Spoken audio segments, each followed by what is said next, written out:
Missed your NPS contributions? Worry no more. ICICI Prudential Pension Funds Management Company introduces SIP facility for your NPS account. Step 1. Visit ICICIPruPensionFund.com and click on the SIP icon. Step 2. Now fill in your details like your PRAN number, your date of birth, mobile number, email ID and your PAN number. Click on Verify PRAN. You will receive an OTP on your registered mobile number. Enter the OTP here and click on Submit Code. Step 3.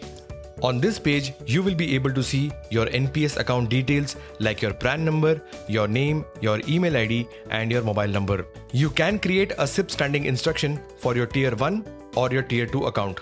Enter the minimum SIP amount and choose a frequency. Here you can set a standing instruction start and end date. Below is the mode of registration. You can use your net banking to set up your SIP facility. Now click on Validate. And there you go. This is how you can set up your SIP for your NPS account and ensure that you never miss a contribution. Happy retirement planning!